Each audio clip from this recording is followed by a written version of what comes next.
ये तीनों प्रकरण आप मार्क कीजिए। उपचुनाव में हार, सुधाकर सिंह प्रकरण, लगातार गाली गलौज कर रहे हैं सीएम को लेकर, और तीसरा समाधान यात्रा, बेबुनियाद समाधान यात्रा। ये तीनों क्यों हो रहा है? बिहार में होली के पहले सत्ता परिवर्तन होकर रहेगा।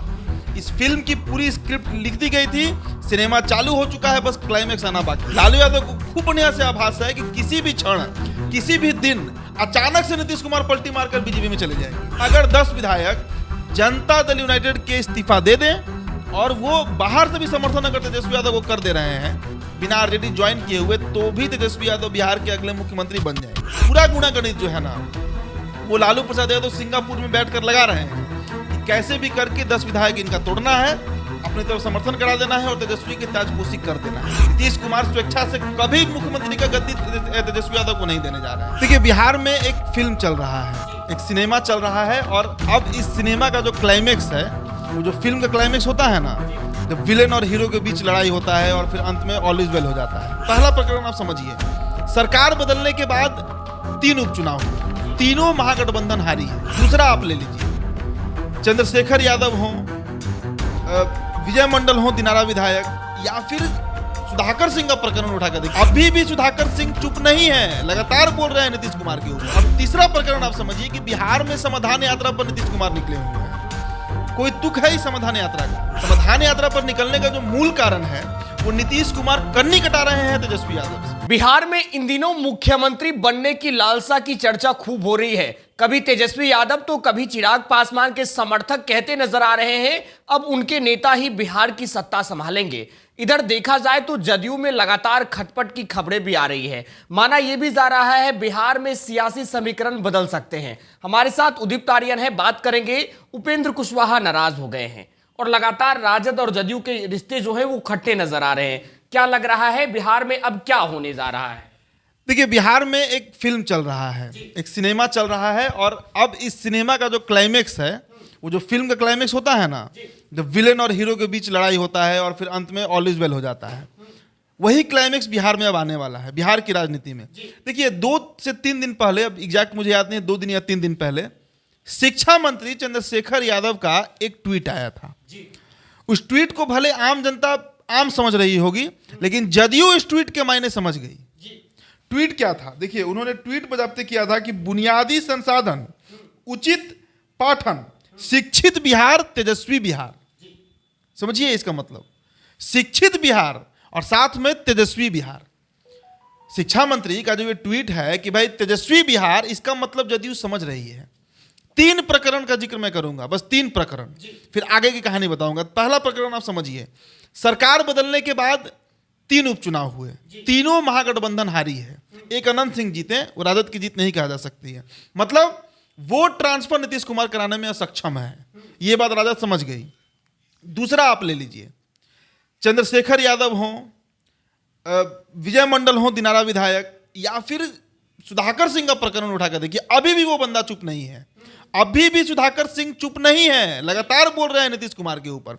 और तीनों के तीनों को सह किसका मिला हुआ है? तेजस्वी यादव का। अगर सह नहीं मिला हुआ है तो उनको पार्टी से निष्कासित क्यों नहीं किया गया? आज भी तो तेजस्वी यादव बस बोल देने से थोड़े हो जाता है कि आप पे एक्शन लिया जाएगा, कारण बताओ, नोटिस निकलवा दिया गया, क्या मतलब है उसका? कोई लॉजिक ही नहीं है। ये 2 प्रकरण हुआ। और तीसरा प्रकरण आप समझिए कि बिहार में समाधान यात्रा पर नीतीश कुमार निकले हुए हैं। कोई तुक है इस समाधान यात्रा का? कहीं से कोई तुक? 3 उपचुनाव के परिणाम ने जब आपको बता दिया कि अति पिछड़ा वोट आपसे छटक चुका है, मोकामा में धानुक बाहुल्य क्षेत्र है, वहां पे कोई धानुक आपको वोट नहीं किया है, 35,000 धानुक वोट तो भाजपा को पड़ गया भाई, 63,000 वोट बीजेपी लाई वहां पर। तो उसके बाद समाधान यात्रा पर क्यों निकले हैं? समाधान यात्रा पर निकलने का जो मूल कारण है, वो नीतीश कुमार कन्नी कटा रहे हैं तेजस्वी यादव से। और आप बताइए कि इस यात्रा पर वो तेजस्वी यादव को भी भेज सकते थे, या फिर अपने साथ तेजस्वी यादव को भी ले जा सकते थे। भाई, स्टेट के डिप्टी सीएम हैं, उप मुख्यमंत्री हैं, तो ये तीनों प्रकरण आप मार्क कीजिए। उपचुनाव में हार, सुधाकर सिंह प्रकरण, लगातार गाली गलौज कर रहे हैं सीएम को लेकर, और तीसरा समाधान यात्रा, बेबुनियाद समाधान यात्रा। ये तीनों क्यों हो रहा है और इन तीनों के पीछे का कारण क्या है? बिहार में होली के पहले सत्ता परिवर्तन होकर रहेगा। इस फिल्म की पूरी स्क्रिप्ट लिख दी गई थी, सिनेमा चालू हो चुका है, बस क्लाइमेक्स आना बाकी है।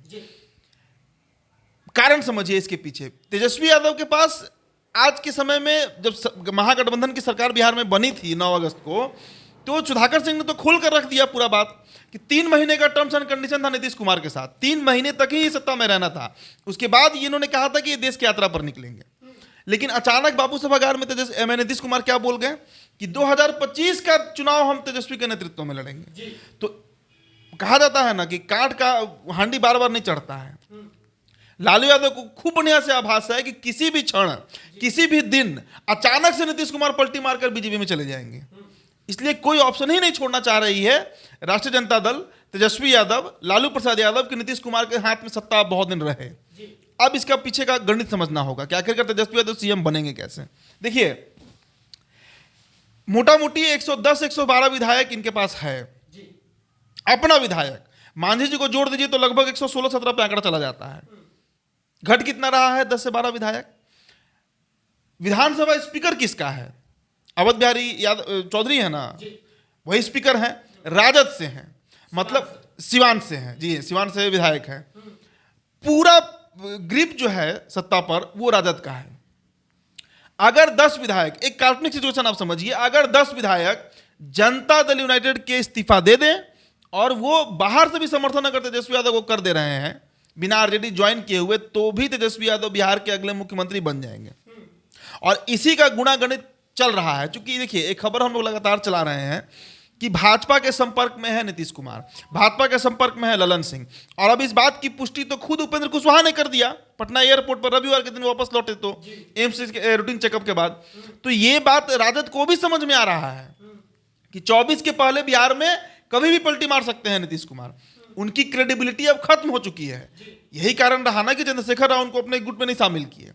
विश्वसनीयता सबसे बड़ा चीज होता है राजनीति में, जो नीतीश कुमार का जीरो हो चुका है, खत्म हो चुका है। तो तेजस्वी यादव अभी कोई रिस्क नहीं लेना चाह रहे हैं। उनको पता है कि अगर ज्यादा लंबा समय देंगे इनको, तो 4-6 महीने का समय देंगे तो नीतीश कुमार उस बाले में चले जाएंगे। उपेंद्र कुशवाहा लगभग जा चुके हैं, ऑलमोस्ट जा ही चुके हैं। तो नीतीश कुमार के लिए भी अब वो दिन दूर नहीं है। तो इसलिए पूरा गुणागणित जो है ना, वो लालू प्रसाद यादव सिंगापुर में बैठकर लगा रहे हैं कि कैसे भी करके 10 विधायक इनका तोड़ना है, अपनी तरफ समर्थन करा देना है और तेजस्वी की ताजपोशी कर देना है। और देखिए, बाहर से इसको समर्थन भाजपा भी कर रही है, क्योंकि बीजेपी के सामने 2 ही कंडीशन है। मैंने दोनों खबर किया है, या तो नीतीश कुमार जाएंगे उधर और केंद्रीय मंत्री बन जाएंगे, बिहार में सीएम हो जाएगा भाजपा का। अगर इस पर नहीं सफलता मिला बीजेपी को, तो बीजेपी का प्लान बी क्या है? उपेंद्र कुशवाहा को केंद्रीय मंत्री बना देना है, कोयरी नेता के तौर पर आरसीपी सिंह को बना देना है, इस्पात फिर से उनको मिल जाएगा कुर्मी नेता के तौर पे, और चिराग पासवान को बना देना है। यूपी का फॉर्मूला जो रहा कि अगर बड़े दल आपसे नहीं मिल पा रहे हैं, क्षेत्रीय दल, तो बड़े जाति के नेताओं को, जिनकी आबादी ज्यादा है, कोयरी की आबादी बहुत है बिहार में, उपेंद्र कुशवाहा अगर बन जाएंगे केंद्रीय मंत्री, उनका कद बड़ा हो जाएगा। सम्राट चौधरी है बीजेपी के साथ, तो अगले लोकसभा में कोयरी वोट बीजेपी की तरफ ट्रांसफर हो जाएगा। तो ये प्लान बीजेपी का बी है, ये बी प्लान है। पहला तो है कि नीतीश जी को साथ में ले आइए, केंद्र में उनको मंत्री बना दीजिए और बिहार में अपना सीएम बैठा दीजिए, 2 डिप्टी सीएम जेडीयू का। अगर ये सफल नहीं हुआ तो प्लान बी फिर क्या है कि 3 नेताओं को केंद्रीय मंत्री बना दो, एक कोयरी जाति से उपेंद्र कुशवाहा, एक कुर्मी जाति से आरसीपी सिंह और एक पासवान जाति से रामविलास पासवान के जो बेटे हैं चिराग पासवान। ये इसका भनक राजद को है कि अगर नीतीश कुमार उधर गए तो हम खत्म हो जाएंगे, और अगर तेजस्वी सीएम बन गए तो उसके बाद सिचुएशन क्या बनेगा उस पर भी चर्चा हो जाना चाहिए। देखिए, अगर तेजस्वी यादव सीएम बन जा रहे हैं तो ये तो पक्की बात है कि नीतीश कुमार से विद्रोह करके ही वो सीएम बनेंगे। नीतीश कुमार स्वेच्छा से कभी मुख्यमंत्री का गद्दी तेजस्वी यादव को नहीं देने जा रहे हैं, विद्रोह होगा। उसके बाद बिहार में क्या होगा?